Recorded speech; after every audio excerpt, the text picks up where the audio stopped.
नमस्कार मित्रों। आजकल एक आदत बहुत तेजी से बढ़ रही है, वो है चिल्ड यानी बहुत ठंडा खाने पीने की। गर्मियों में तो लोग बिना सोचे समझे ऐसा करते हैं। कुछ लोग तो फ्रिज के पानी में भी बर्फ डालकर पीते हैं। अत्यधिक ठंडा कुछ भी खाना पीना हमारी सेहत पर कितना भयंकर प्रभाव डालता है, इसकी जानकारी लिए बिना ही हम अपने प्यारे बच्चों, बुजुर्ग माता पिता और अन्य वृद्ध जनों को, अतिथियों को अनेक चिल्ड अर्थात अत्यधिक ठंडी चीजें पिलाने खिलने लगते हैं।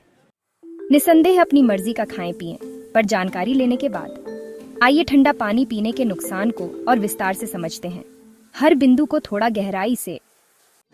पाचन क्रिया में रुकावट। जब आप ठंडा पानी पीते हैं, खासकर भोजन के दौरान या तुरंत बाद, तो यह पेट की गर्मी को कम कर देता है। हमारे पेट में भोजन को पचाने के लिए एंजाइम्स और गैस्ट्रिक जूस सक्रिय होते हैं, जो गर्म वातावरण में अच्छे से काम करते हैं। ठंडा पानी इन एंजाइम्स की सक्रियता कम कर देता है, जिससे खाना देर से पचता है और गैस, अपच या पेट भारीपन जैसी समस्या हो सकती है। गले की समस्याएं। बहुत ठंडा पानी गले की सतह को चौंका देता है, जिससे गले की कोशिकाएं सिकुड़ने लगती हैं। इससे गले में खराश, स्वर यंत्र में सूजन, टॉन्सिल बढ़ जाना या यहाँ तक कि बोलने में तकलीफ हो सकती है। सर्दी, जुकाम और प्रतिरक्षा प्रणाली पर असर। शरीर को एक निश्चित तापमान पर काम करने की आदत होती है। जब हम बहुत ठंडा पानी पीते हैं, श्वसन तंत्र अचानक ठंडेपन के संपर्क में आता है। इससे बलगम बनने लगता है, जो सर्दी, खांसी और जुकाम को बढ़ावा देता है। साथ ही इम्यून सिस्टम अस्थायी रूप से कमजोर हो सकता है।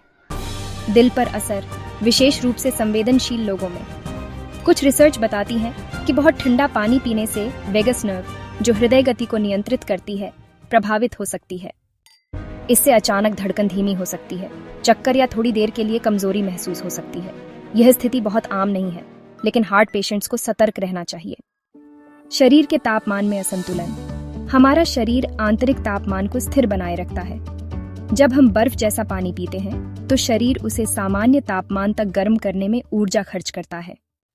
इससे शरीर की ऊर्जा की हानि होती है और कभी-कभी थकान या सुस्ती भी महसूस हो सकती है। दांत और मसूड़ों पर असर। ठंडा पानी, खासकर बहुत ठंडा या बर्फ वाला, दांतों के एनामेल को नुकसान पहुंचा सकता है और संवेदनशीलता बढ़ सकती है। दर्द या झंझनाहट हो सकती है और कमजोर दांतों को दीर्घकालिक नुकसान हो सकता है। वजन कम करने की कोशिश करने वालों के लिए नुकसानदायक। कुछ लोग मानते हैं कि ठंडा पानी मेटाबॉलिज्म बढ़ाता है, लेकिन अगर इसका सेवन भोजन के साथ किया जाए तो यह मेटाबॉलिज्म को धीमा भी कर सकता है, जिससे वजन घटाने में रुकावट आ सकती है। नतीजा, अधिक ठंडा यानी चिल्ड और बर्फीला पानी तो बिल्कुल न पिएं। थोड़ा बहुत ठंडा कभी कभी पी सकते हैं, लेकिन भोजन के साथ या तुरंत बाद नहीं पीना चाहिए। गले या पेट की समस्या होने पर बिल्कुल न लें। गर्मियों में सामान्य तापमान का या घड़े का पानी पी सकते हैं। घड़े या मिट्टी के किसी भी बर्तन, मिट्टी की बोतल आदि में ठंडा हुआ पानी न केवल सही ठंडा होता है, बल्कि मिट्टी से पोषक तत्व भी मिल जाते हैं। तो फ्रिज या वाटर कूलर के खतरनाक प्रभावों से बचें और घर में लाएं मिट्टी के बर्तन। इससे आपकी सेहत भी ठीक रहेगी और निरंतर लुप्त होती जा रही कुम्हार जाति को भी रोजगार मिलेगा। सही तापमान का भोजन देगा सही पोषण। अपना ध्यान रखें और जानकारी अच्छी लगे तो शेयर करें, चैनल सब्सक्राइब करें। जय हिंद।